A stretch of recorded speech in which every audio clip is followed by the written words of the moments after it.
Assalamualaikum and a very good day. We are here again, to discuss on another chapter, which is on monopoly. So for the past two lectures, we have already gone into the topic of market structure. So in this particular topics, our main aim is trying to understand how firm makes decision in terms of price and output in the different market environment. We have already looked at two types of market, specifically perfect competition and monopolistic competition.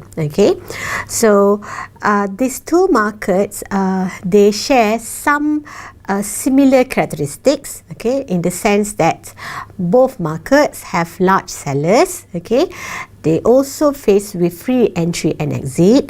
However, for perfect competition, the product that they produce tend to be standardized. However, for monopolistic competitive firms, they are producing differentiated product. So what happens is that you're going to see the demand curve are different.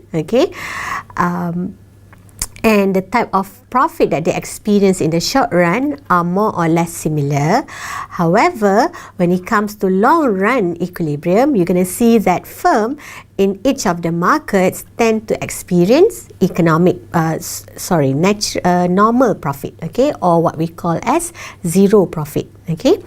Now, even though both firms, in these two types of market tend to experience normal profit, or what we call as adequate amount of profit for firm to survive, but perfect competitive market is seen as a more efficient market, as compared to the monopolistic competitive market.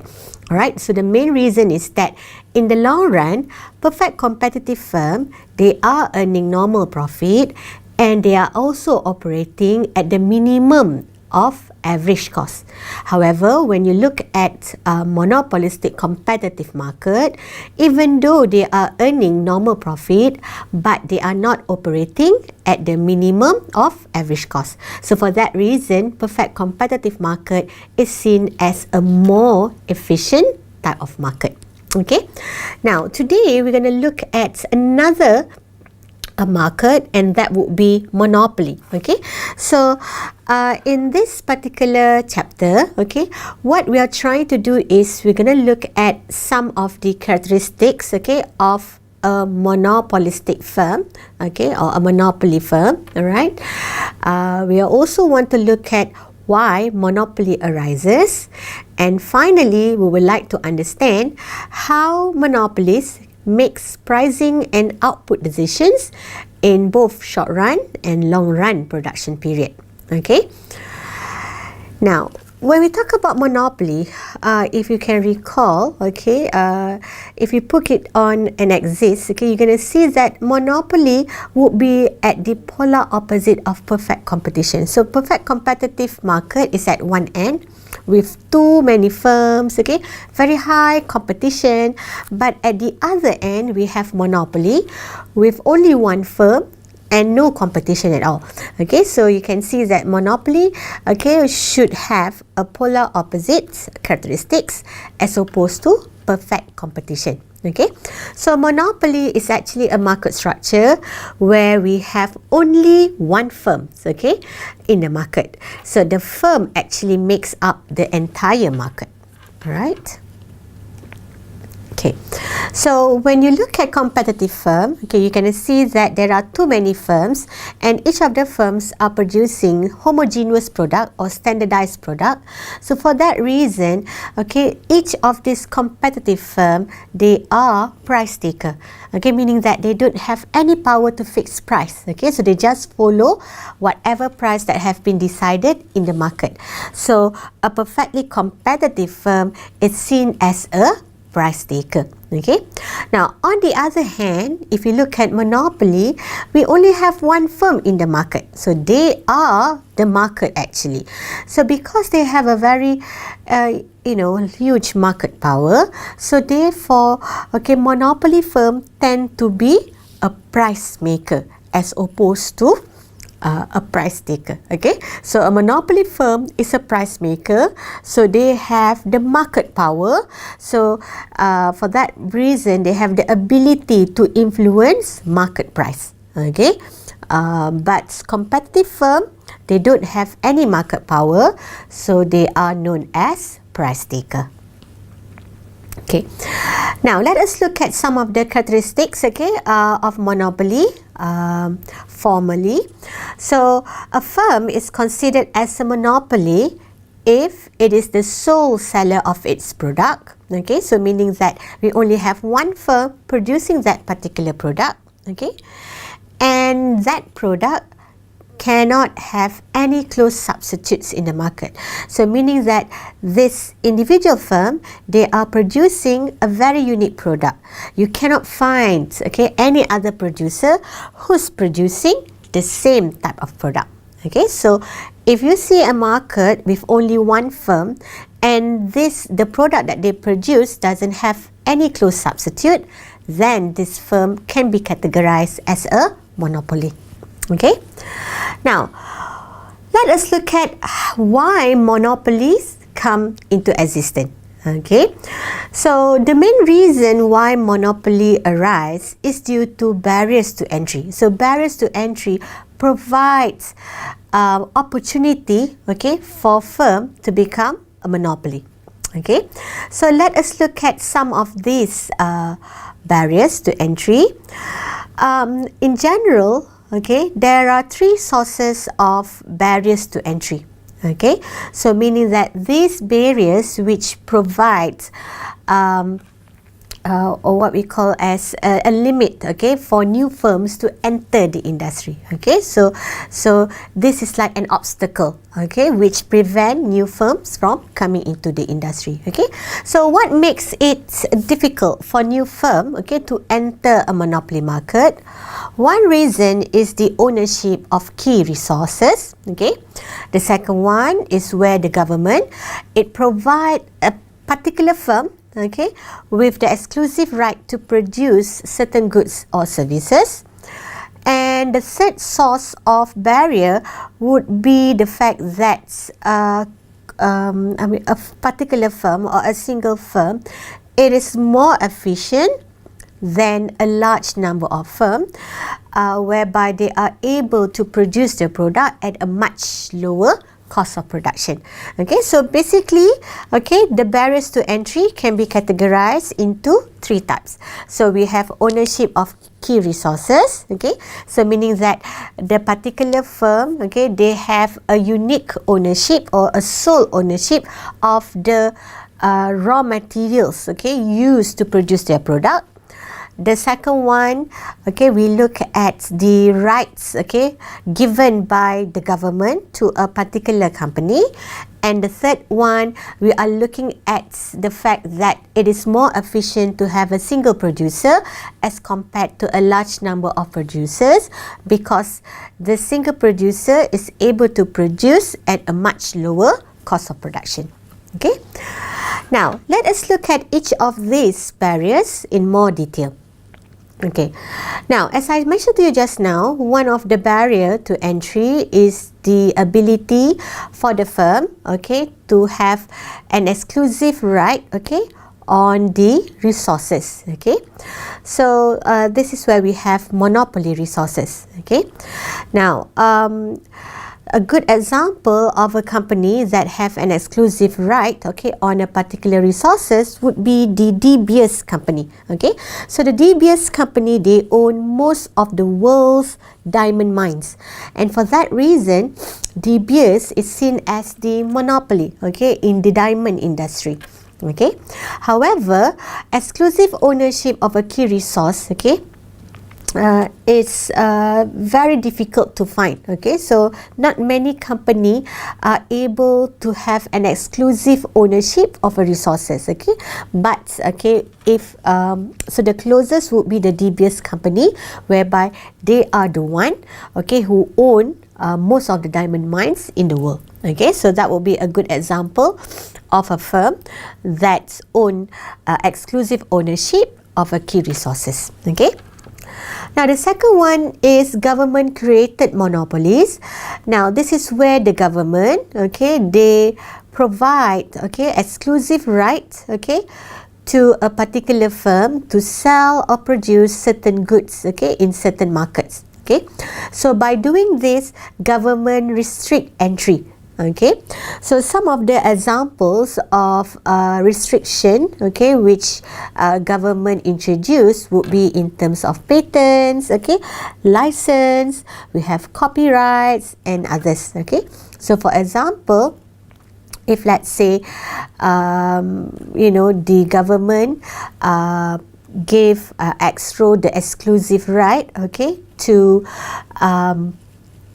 basically show the sports channel, okay, then here this is an example of government created monopolies. Okay, so there would be no other companies other than Astro who can broadcast, okay, sports events. Okay, so for this reason, okay, Astro is seen as the only company who can broadcast any sports event, okay, in the TV lah for Malaysia. Alright, so that would be government created monopolies. Another example would be, companies, okay, especially the pharmaceutical company, they are given certain patents, okay, to produce certain drugs. Okay, so during the patent periods, other firms cannot enter the market. Okay, so they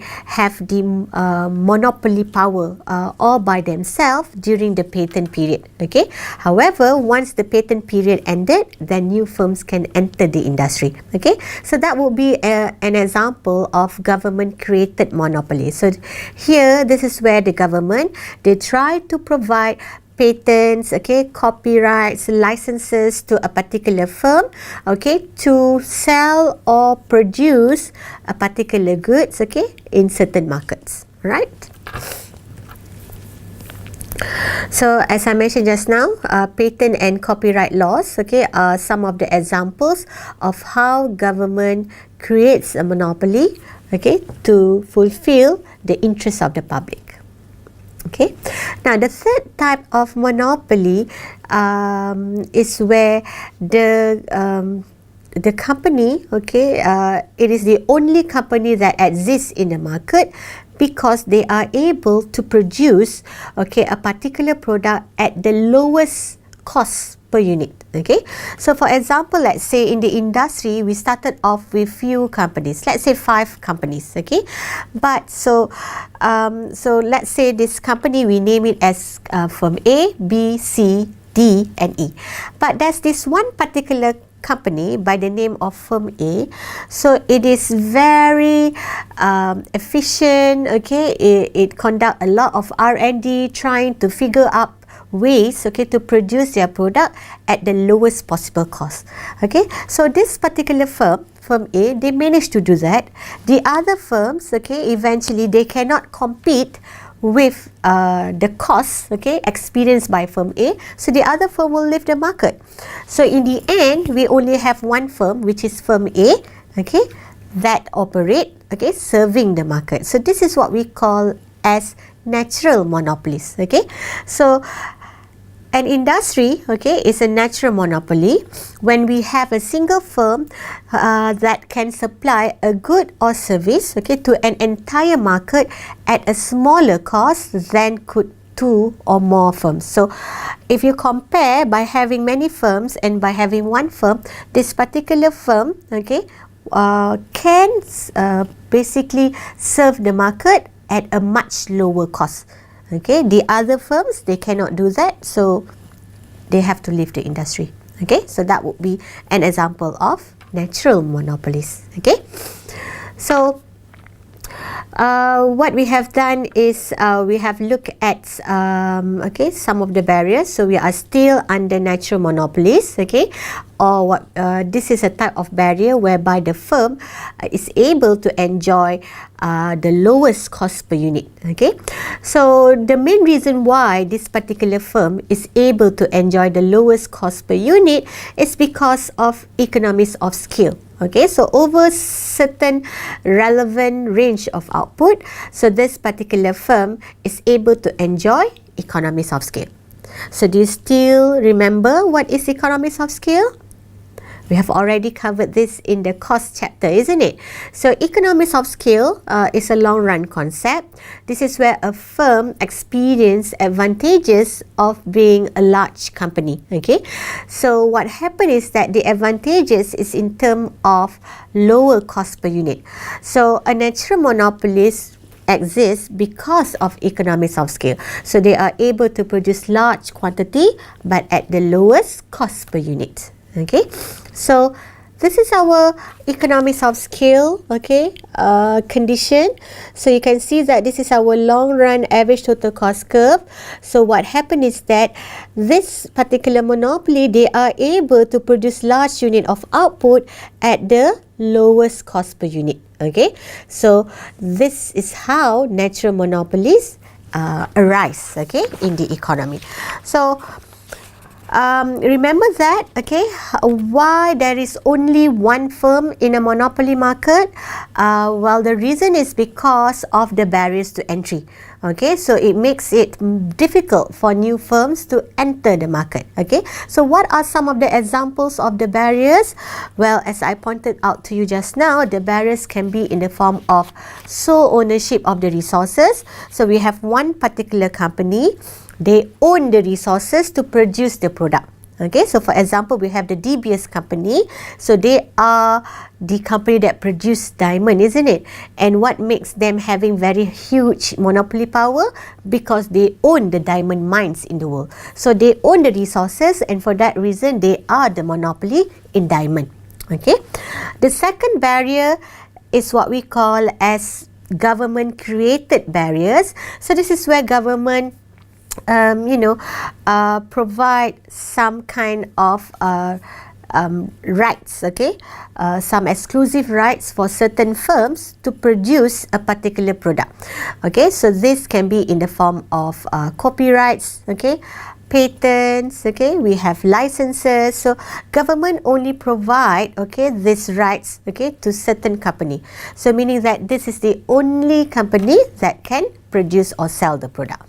Okay, so maybe in our country, a good example would be TNB. So the government grant TNB, okay, TNB with the rights to produce electricity for Malaysia. Okay, so that will be, and so that's why it is difficult for other firms to enter the industry. Okay, and the third type of barriers is the fact that we have a firm who's able to produce the product at the lowest cost per unit. Okay, so it can be the case whereby we have many firms. Okay, we started off by having many firms, but there is only one firm who can produce the product at the lowest cost per unit. So the other firm, they cannot match the low cost. So they have to leave the market. So in the end, we only have one company in the market. So that's how they become a monopoly. So this is what we call as natural monopoly. Okay, or it can also be the case whereby it is more profitable for the economy to have one company rather than by having many companies. So just by having one company, the cost is more cheaper. Okay, it's cheaper as compared to having more than one company. Okay. Alright, so we have already looked at how or why monopoly arises. So the next thing that we're going to do is we're going to look at the demand curve for monopoly. Okay, now remember that for monopoly market, we only have one firm. So the firm is actually the market. So when we talk about the demand curve for a monopoly, the demand curve is just like the normal demand curve. It is a downward sloping demand curve. So as you can see here, this is the demand curve for monopolies. So it is just like the regular demand curve. So meaning that this monopolies, they can dictate on the price or quantity. Okay, and notice that this demand curve is very much similar to the demand curve for a monopolistic competitive firm. Remember? Okay, in our previous lecture. Okay, so how do you distinguish from monopolist and monopolistic competitive demand curve? Okay, well, it's easy. Okay, so for monopoly, the demand curve is inelastic. That means it's steeper. But for monopolistic competition, the demand curve is flatter. But both have a downward sloping demand curve. Alright? But when you compare to perfect competition, remember, perfect competition, the demand curve is straight horizontal line. Alright? Okay. Alright, so now we have already looked at how the monopoly demand curve looks like, how it differs from the competitive firm. Okay, so now we're going to move on to the model of monopoly. Okay, so our main aim now is to understand how firm in a monopoly market makes decision. Okay, now, so remember that, okay, all firms, their main objective is to maximize profit. It doesn't matter whether you are analyzing perfect competitive market or monopolistic competitive market or even monopoly, but in general, their main objective is to maximize profit. Okay, so the question now is, how much should the monopolistic firm, okay, choose to produce if it wants to maximize profit? Okay, so to achieve this profit maximization objective, so what should this monopoly do? Okay, so in terms of the pricing and also the quantity that they want to produce. Alright? Okay, now I'm gonna explain to you in using two approaches, okay, numerically and also graphically. Okay, so when you want to determine the price and output for monopolies, the first thing that you have to remember is the concept of marginal revenue. Okay, now marginal revenue refers to the change in total revenue, okay, that occurs as firm changes its output. In other words, okay, marginal revenue reflect the change in total revenue when you increase an additional output. Okay, how much total revenue increase when you add in one more output? So that would be marginal revenue. Okay, but when we want to maximize profit, we are not going to maximize total revenue. It's two different things. Maximizing total profit and maximizing revenue are two different things. Okay, so similar to the perfect competition and also monopolistic competition, so a monopolist, when they want to maximize profit, they will always maximizing profit at the point whereby marginal cost equals to marginal revenue, or marginal revenue equals to marginal cost. It's the same thing. Okay, so how monopolist is different? Well, you can see that now, because the demand curve faced by monopolies is downward sloping, you're going to see that marginal revenue doesn't equal price. Okay, and marginal revenue should always be below the price curve. Okay, but if you compare with our perfect competitive firm, remember the demand curve is straight horizontal line, and for that reason the price curve is the demand curve. It is also the marginal revenue curve. Alright, but in the case of monopolies and also monopolistic competition, because their demand curve is downward sloping, so marginal revenue is not equal to price. In fact, marginal revenue will always be below the price curve or the demand curve. Okay. If a monopolist, okay, deviates from the output level at which marginal cost equals to marginal revenue, you're going to find that profit level will fall. Okay, so this is a table, okay, that try to show you the level of output, okay, the corresponding price, and also the total revenue. We have marginal revenue value, total cost, marginal cost, average total cost, and finally profit. Okay, you can see that the highest profit is 34. Okay, so that would be basically producing 4 units. Okay, so it's true that when you want to maximize profit, marginal revenue must equals to marginal cost. Okay, so if you do it on a graph paper, you're going to get in more detail exactly where marginal revenue equals to marginal cost. But because of rounding up, you're going to see that output will equals to 4 if you want to maximize profit. When you deviate away from this profit maximizing point, notice that the profit level also fall. Okay, so this is the maximum profit. Okay, but if you deviate from this point, you're going to see that profit level will decrease. The same goes when you go towards 0, you can see that profit level also decrease. Okay, so that's why if you want to maximize profit, you have to move toward the points whereby MR just equals to MC. Okay, now, so that is based on equation, okay, and towards the end of our lecture, we're going to try some questions using the concepts that we have looked just now, okay. Now, let's look at the monopolies, price and output graphically, okay. Now, remember that marginal revenue curve, okay, is a graphical measure of a change in revenue that occurs in response to a change in price. Okay, so when we talk about marginal revenue, okay, remember that the marginal revenue curve is below the price curve.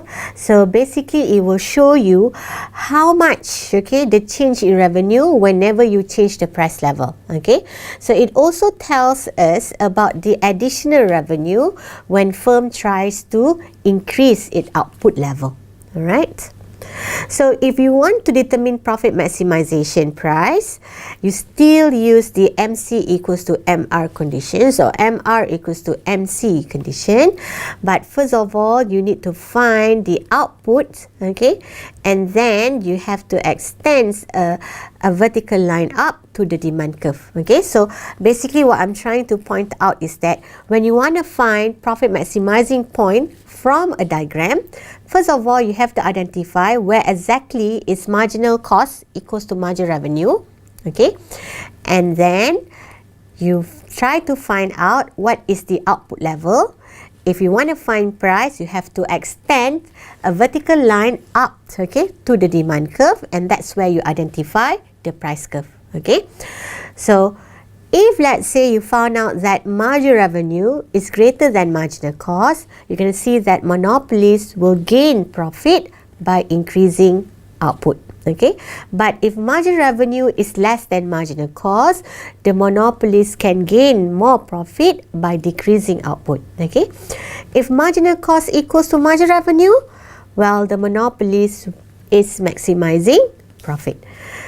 Okay, so the marginal revenue equals to marginal cost condition, okay, it actually determines the quantity a monopolies produce. Okay, so that quantity will actually determines the price the monopolies will charge. Alright, so let us look at the proper diagram, because just now I was just explaining to you how we identify from the graph the profit maximizing point. Okay, so here what we have is the demand curve and the marginal revenue curve for a monopolist. Okay, so notice that the demand curve, okay, it is downward sloping, and below it we have the marginal revenue curve.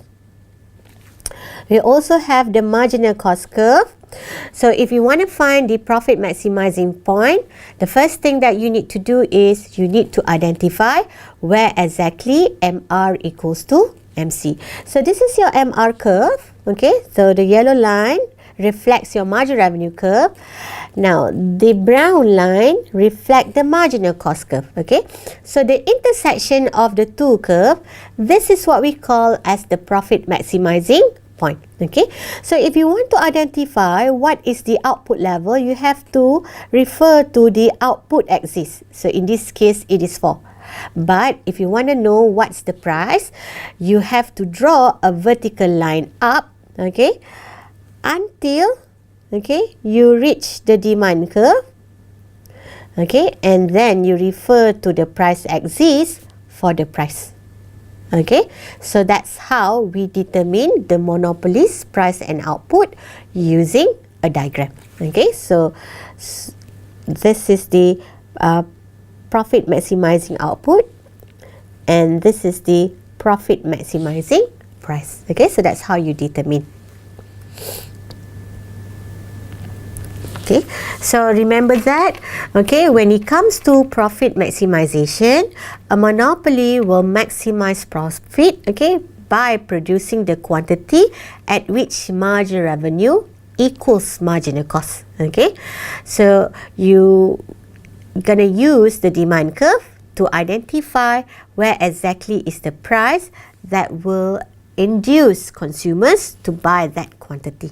Okay, so that's how you find profit maximizing point. So let me show you again, okay, the diagram. Okay, so we have our marginal revenue curve. Okay, this is our marginal cost curve. This is the profit maximizing point. So the intersection of marginal revenue curve and the marginal cost curve actually dictates, okay, the profit maximizing point. So if you want to know where exactly is the profit maximizing quantity, you refer to the quantity axis. Okay. Now, if you want to find the price, you need to have your demand curve. So the blue downward sloping line is your demand curve. So to find your price, so you have to go up until you reach your demand curve, and that's where your price is. Okay. So remember, okay, for monopoly, if you want to identify profit maximizing point, first of all, identify where is your marginal cost curve and marginal revenue curve. So the intersection point, which is point A, is what we call as the profit maximizing point or the equilibrium point. Okay, so it happens at the intersection between MR and MC. Okay, if you want to know where is the profit maximizing quantity, you refer to the quantity axis. But if you want to know where exactly is the profit maximizing price, you have to draw a vertical line up until you reach the price curve or the demand curve, basically point B, and then you refer to the price axis for the actual price. Okay, so this is your monopoly price. Now notice that when marginal revenue is above marginal cost, it would be beneficial for the firm to produce more. Okay, so when marginal revenue is greater than marginal cost, you can see that the marginal benefit exceed the marginal cost. So it will be profitable for the firm to produce more. So that's what happened here. Okay, so if you look to the left of this vertical line, you can see that marginal revenue is above marginal cost. Okay, so because the benefits, okay, is more than the cost, it would be better for the firm to increase production to get more profit. But to the left of this vertical line, okay, so somewhere here, you're going to see that the marginal cost is greater than the marginal revenue. So that means the cost exceed the benefit. So if you want to get maximum profit, you have to reduce, okay, your production. Okay, so you have to move leftward lah. Okay, so eventually you're going to reach at Qmax. So that would be the point whereby marginal revenue equals to marginal cost. Alright, so that's how, okay, you determine profit maximizing point using equations and also using a diagram. Okay, so okay, any problem so far? Okay, I hope by now you has already grasped, okay, how to determine profit maximizing point. Now you can apply the same concept when you analyze the monopolistic competitive firm, okay, operation, because their demand curve is more or less similar. It's just that the demand curve for monopoly is steeper as opposed to the demand curve for the monopolistic competitive firm.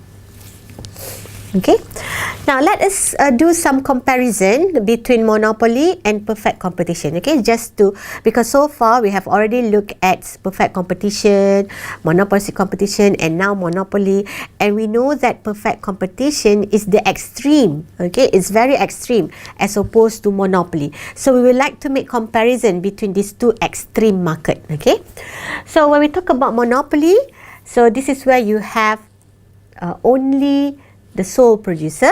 Okay, monopoly is the sole producer. It faces a downward sloping demand curve. It is also a price maker. Okay, it has the power to change price, but if they want to increase sales, they have to reduce price. If they want to charge higher price, they have to reduce their sales. Okay, now for competitive firm, and this is where we have a market with many producers. Okay, and notice that, okay, just now when we were looking at perfect competitive firm, you can see that the demand curve is straight horizontal line. Okay, and they also is a price taker, meaning that they don't have any power to set price. Okay. Okay, now when it comes to equilibrium position or profit maximization, as you can see, both of them still stick with the profit maximizing objective. Okay, so if you want to find equilibrium output for the monopolies, okay, it's just like what you did for perfect competition. It will always be at the point whereby marginal cost equals to marginal revenue. Okay, but the thing is, because monopoly is the only producer, so the monopoly faces a downward sloping demand curve, okay, or price curve. Okay, and for that reason, the marginal revenue curve should be below its price curve. Okay, so the monopoly's marginal revenue is below its price. Okay, therefore the equilibrium output will always be less than, and in terms of price, it will be higher than a competitive market. Okay, so when you look at the two equilibrium position for perfect competition and for monopoly, you're going to see that for perfect competition, price is always lower and quantity is always more. But when you look at monopoly, price tend to be higher, but output is lower. Okay. So here, okay, I'm trying to show you a diagram to compare between monopoly and perfect competition. Okay, so for monopoly, okay, remember that this is the demand curve, the marginal revenue curve represented by the yellow line, and then we also have the marginal cost curve. So this is the profit maximizing point. 4 is the profit maximizing quantity. And for monopoly's price, you just refer to the price axis. Okay, so that's how monopoly makes decision. But remember that, okay, for perfect competition, even though they try to maximize profit and produce at the point whereby MR equals to MC, but their marginal revenue is actually equals to price. Okay, so meaning that for perfect competition, they always produce at the point whereby price equals to marginal cost. So if you look at this diagram, this is the price curve. Okay, the demand curve is actually the price curve, and this is the marginal cost curve. So price equals to marginal cost is here. So this is the equilibrium position for a competitive firm. Now notice that, okay, at this equilibrium point for perfect competition, quantity is 5, and when you look at the price, it's lower, okay, than 24. So this basically shows that, okay, when you compare monopoly and perfect competitive firm, monopoly, they tend to charge higher price but produce less quantity. But for perfect competition, they charge lower price but sell higher quantity. Okay, more quantity. Alright, so we have so far, okay, look at how Monopolist makes decision in terms of price and output. We have already know by now that monopolists also want to pursue its profit maximizing objective, and for that reason they will produce at the point whereby MR equals to MC. But when you compare to their counterparts, okay, for perfect competition, you're going to see that price charge, okay, in the monopoly market tend to be higher, but the output level is much lower. Okay, so meaning that with monopoly, less people get to enjoy the product and they have to pay higher price for it. But in a perfectly competitive market, we have many sellers. Okay, so the price that they charge tend to be lower and it follow the market price, and when it comes to total output, they tend to produce, more output for the market. Okay, so many people get to enjoy the product. Okay, now what we're going to do is let us recap, okay, in terms of profit maximizing point, because that's very important. After all, when you look at monopoly, in a way you are also understanding the profit maximizing condition that we analysed, okay, in the previous lecture on monopolistic competitive market. Okay, all right, so just for just reviewing, okay, what we have looked at for monopoly profit maximizing decision. So when you want to find a monopolist profit, very important, you have to follow the proper sequence. Okay, so what you need to do, if you want to use a graph, okay, if you want to use a graph, first of all, you need to draw the marginal revenue curve, okay, and then you have to draw the marginal cost curve and identify the intersection between the marginal cost and the marginal revenue curve. Okay, so that is your profit maximizing point. Okay, if you want to know what is the profit maximizing output, you refer to the output axis. If you want to know profit maximizing price, you have to refer to the price axis. Okay, now, so far, okay, what we have done, we have just looked at how to determine profit maximizing price and profit maximizing output. But how about the profit level?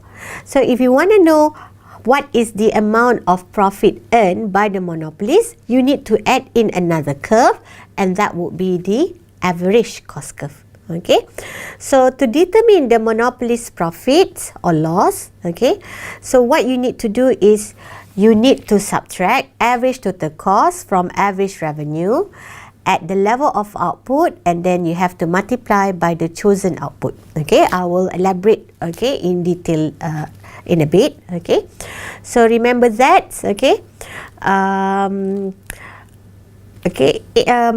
monopolist, they operate in the short run and in the long run. Okay, so what we're going to do next is we're going to look at a diagram and try to understand what are the different types of profit a monopolist can make in the short run. Okay, alright, so here we have the regular demand and marginal revenue curve of a monopolist. We also have the marginal cost curve. Okay, so remember, if you want to find profit maximizing point, you have to identify the point whereby MR equals to MC. So the monopoly profit maximizing price and output is PM and QM respectively. If you want to know the profit, you need to add in average total cost. So what happened is that at QM output, you need to know what is the cost per unit, and that would be the distance between B and QM. Okay, or you can also refer to the price curve, okay, where you can see the cost per unit is represented by CM. Okay, so to identify how much profit earned, first of all, you need to calculate profit. Profit is price times quantity. So price times quantity. So the area of OPM, AQM is your total revenue. If you want to know what's the total cost, you need to know what is the cost per unit. So the distance between O to CM or B to QM is the cost per unit. You multiply by total output produced, so the area of OCM BQM is your cost area. So because total revenue is greater than the total cost area, so you have an extra revenue, which we call it as profit. So this is one type of profit that a monopolist can earn in the short run. Okay, so notice that, okay, based on the position of average total cost, the monopolist is earning positive profit. Okay, now there is circumstances where a monopolist can break even. Okay, so again, we have the normal downward sloping demand and marginal revenue for monopolists. We have the marginal cost curve to help us identify profit maximizing point, which is PM and QM. If you want to know what's the profit level, you need to add in your average total cost. But the way the average total cost is positioned, you're going to see that the firm is actually earning break-even profit, or what we call as normal profit. Okay, so you can see that the price is PM, quantity is QM, so total revenue would be P times Q, or the area of O, PM. So let's call this A and QM. Sorry. And then when it comes to total cost, you need to know what's the cost per unit. So that will be this distance, or also represented by the distance between O to PM. So that's the cost per unit. You multiply by how many quantity you produce. So the area of O, PM, this point, and QM, that's your total cost. So because total revenue area and total cost area is the same, that means the profit is zero. So this condition illustrate normal profit or zero profit. Okay. The last diagram tries to show you about a firm making a loss. Okay, so again, our demand, our marginal revenue curve, we need to have our marginal cost curve to determine the profit maximizing price and output. And to show a loss making monopolist, the way you draw your average total cost should be further up. Okay, so notice that your total revenue is P times Q. So this area of OPM, AQM, that's total revenue. So let's identify what's the total cost. Okay, so to find total cost, you need to know what's the cost per unit. So you are producing QM, so the cost per unit will requires you to go up until you reach your average total cost curve. You stop. Okay, that's point B. So you're going to read here at the price axis. So the distance between O to CM or QM to B is the cost per unit. Multiply by the total quantity. So the area of OCM, BQM is the cost per unit. Okay, it's the total cost. Okay, so OCM, BQM is the total cost. So because total cost area is larger than the total revenue area, in other words, your total revenue cannot cover all the costs. So that extra cost that you cannot cover, we call it as a loss. Okay, so this particular diagram reflects a loss-making monopolist. So you can see that in the short run, even though it is a monopoly, but not necessarily this particular firm should be earning positive profit. Okay, they can also earn normal profit or even making a loss because they just started, isn't it? Okay. But when it comes to long run, okay, then the firm, okay, tend to make positive profit. Okay, let me repeat. In the long run, okay, a monopolist, because they are the only producer in the market, they tend to make positive profit. So even though in the short run they started off with negative profit, but because they are the only producer in the market, so eventually they'll be making positive profit. Okay, so that's the monopolist different types of profit. Okay, all right. So what we're going to do next is, okay, we're going to try some example, okay, just to illustrate to you the profit making monopolist. Okay, how monopolist makes decision, okay, in the market. All right. So this is the question. Okay, let me show you the question.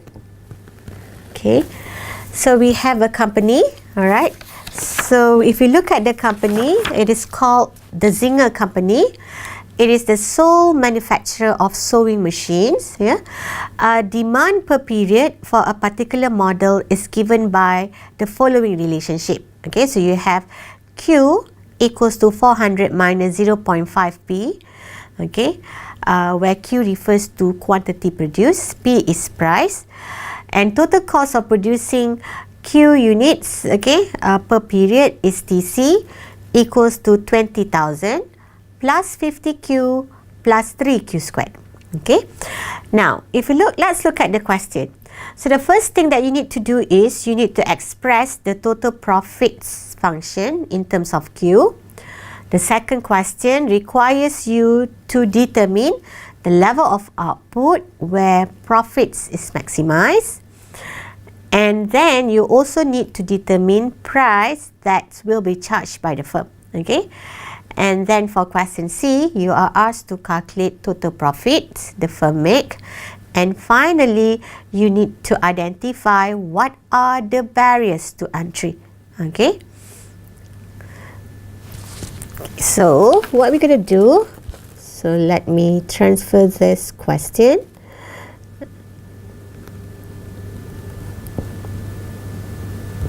So to another page so that it would be much easier for me to illustrate to you how we actually, work on this question.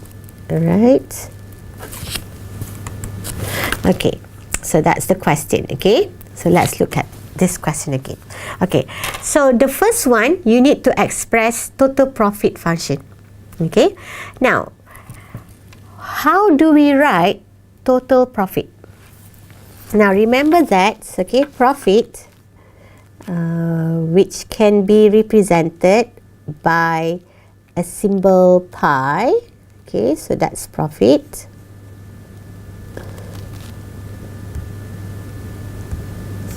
So let me enlarge this a bit so that you can see it clearly. All right. Okay, so we are trying to answer question A, all right? Okay, so for your information, profit is total revenue minus total cost. So whenever you want to calculate profit, of course you're going to look at how much you earn from your sales, and then you minus it with what's the cost you incur. That's how you calculate profit. But the question now wants you to express or to write the profit function. Okay, so meaning that you need to have your total revenue function and also total cost function. Now when you look at the question, okay, you're going to see that total cost function is already given. However, there is no total revenue function given. Okay, but don't be alarmed, because if you recall from chapter 3, to find total revenue function, all you need to have is a demand function. Okay, so now let's look at this question again.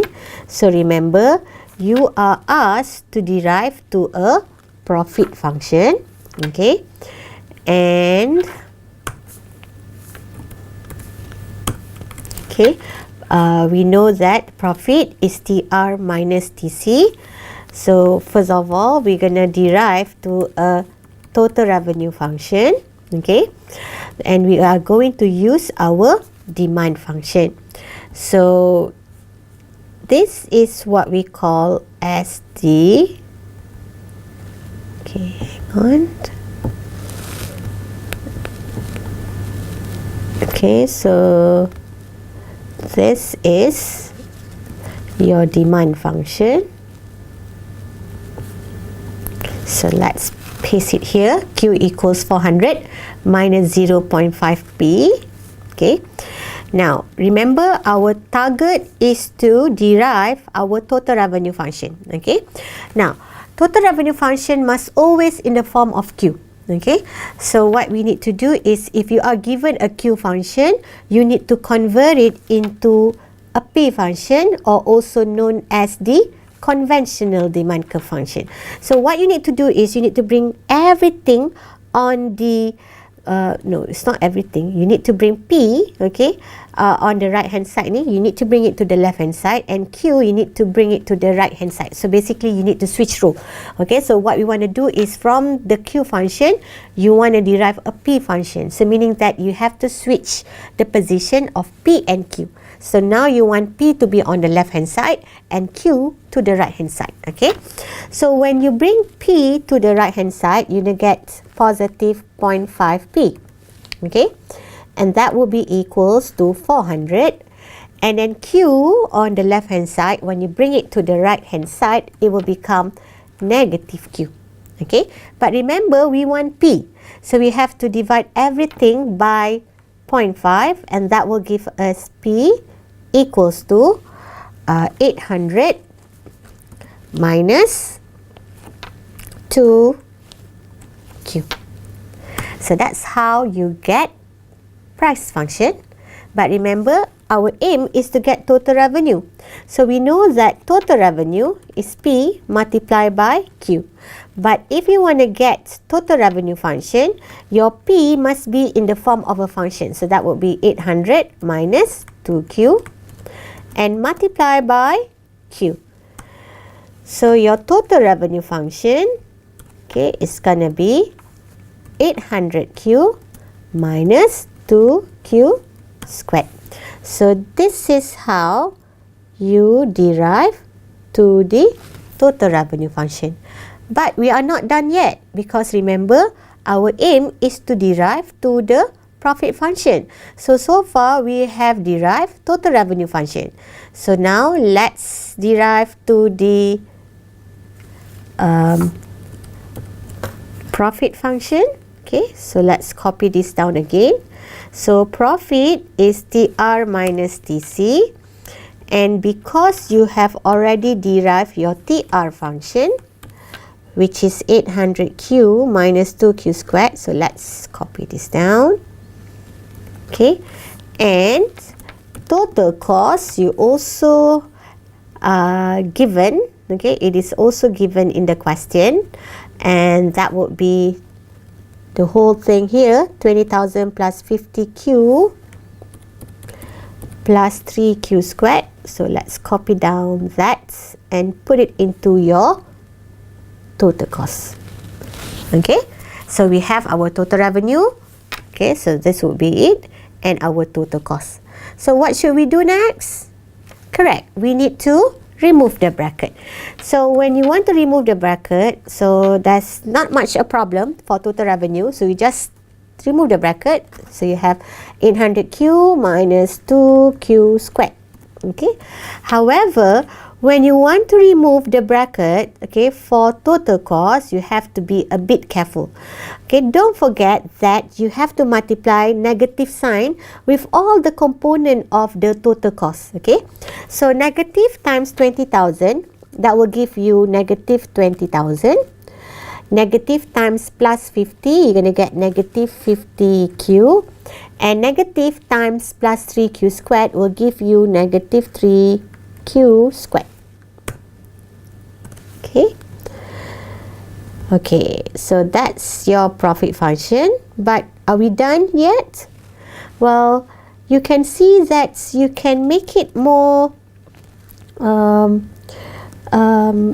you can make it better if you simplify it, okay, because it looks messy, it's very long, where in fact some of the term, for example Q's, you can group it together, and Q squared you can group it together. So you're going to get 800Q minus 50Q, that's 750Q, minus 2Q squared minus 3Q squared, that's minus 5Q squared, and then 20,000, simply 20,000. Okay, so this is how you derive to a profit function. Okay, Right. Any problems so far? Okay, so remember, if you want to derive to a profit function, you need to find total revenue function and total cost function, because profit is total revenue minus total cost. Okay. Now, if total revenue is not given, then you need to derive based on your demand function. Now, demand function can be in two forms. It can be in P function, it can be in terms of Q function. So, if you have a Q function, make sure that you need to convert it into a P function, then you can derive to a total revenue function. Okay, so once you have your total revenue function and total cost function, you can simply plug into the profit function and then simplify it to get the profit function. Okay, now the second question wants you to find profit maximizing key output and price. Okay, now how do we find profit maximizing output and price? Now remember that, okay, I've told you just now, when it comes to profit maximization, a firm will always produce at the point whereby MR equals to MC. Okay, so what you can do is you can use that profit maximizing condition. So you can set MR equals to MC. And how do you find margin revenue? You need to differentiate your total revenue function with respect to Q. Okay, and then to find marginal cost, you need to differentiate your total cost function with respect to Q. Okay, so here we have our total revenue function, isn't it?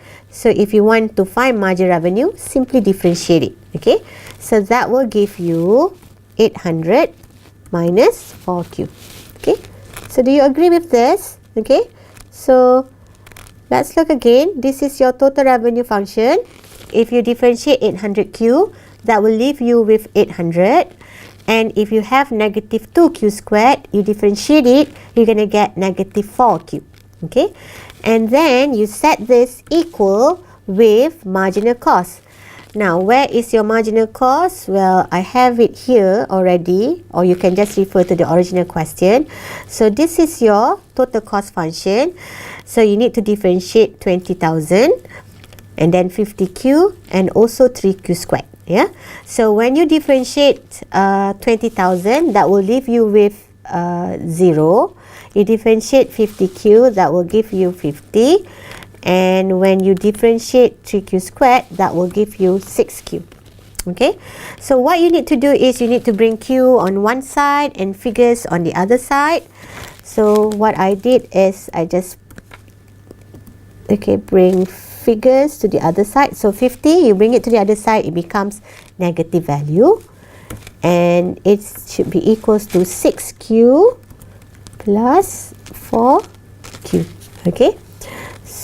Or you can also write it as 6Q plus 4Q equals to 800 minus 50. It's the same thing.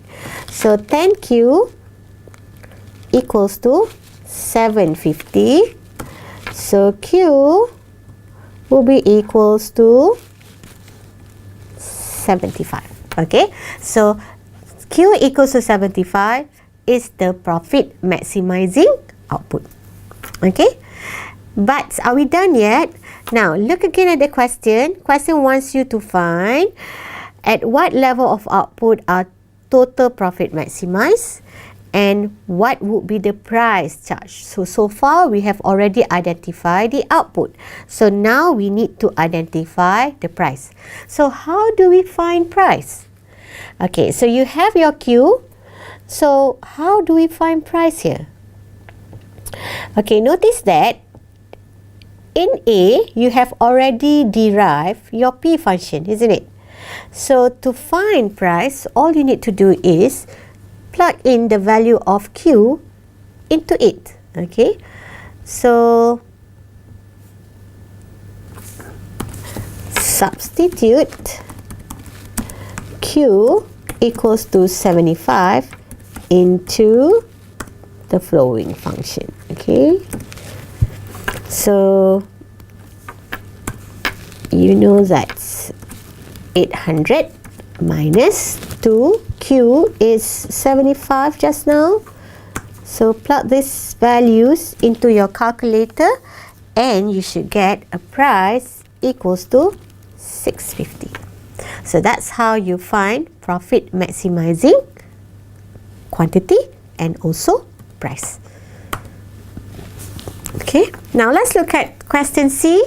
Now question C wants you to calculate the total profit, okay, that the company will make. Okay, so total profit value, so would require you to use the profit function which you have derived in question A. So this is your profit function, and you can see that the unknown variable is Q, isn't it? So if you look at the profit equation, you can see that the only variable that you don't know is Q. If you know Q, you know the profit level. So you know that the question wants you to find the level of profit that the firm will make, okay, if it produces 75 units and selling at a price of 650. So what you need to do is just plug that value, okay, into this equation. So for every Q here, you plug in 75 here, okay, and then plug this value into the calculator, right, and you're gonna see that the value is 8125. Okay, so that's the amount of profit earned, okay, by the firm. Okay, so you can see that, okay, even though now you are solving, okay, problems for a monopolist, but the way you do it is more or less similar to what you did for perfect competition and also monopolistic competition. You still use the condition MR equals to MC to find profit maximizing P and Q. You still need to calculate profit level. So the only difference is the fact that the market are different. You are dealing with a different market, and because the market is different, then the demand curve should also be different. Okay, now let's look at the last question. Now the last question says, as a sole manufacturer, Zinger is considered a monopoly firm. Now you need to briefly discuss any three sources of market power for such a firm. So you need to identify what are the sources of market power for Zinger. Okay, so this goes back to the barriers to entry just now. Okay, so we know that a firm, they become the only producer because the fact that they have any one of the barriers. Okay, so what are they? Can you still recall what are the barriers to entry just now? Okay, what's the first one? The first one would be ownership of resources. Okay, so if you have a firm, if they have an exclusive ownership of a particular resources, so that's how they become a monopolist. All right, so that's one example. The second example, the second barriers would be in terms of the government grant, okay, certain rights, okay, to produce a particular product for a firm. Okay, so these rights can be in the form of patents, okay, copyrights, licenses. So that's how the firm become a monopoly and gain the monopoly market power. Okay, and the third one, okay, would be the fact that we have this one company who is very efficient and is able to produce the product at a much lower cost per unit.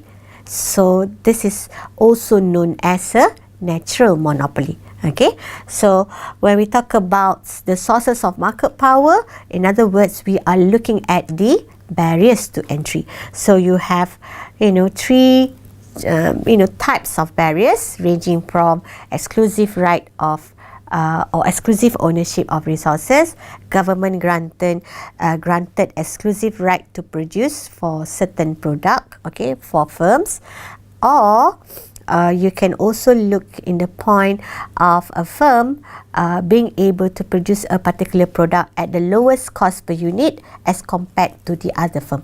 Okay? Alright. So any problems so far? Okay, for monopoly firm?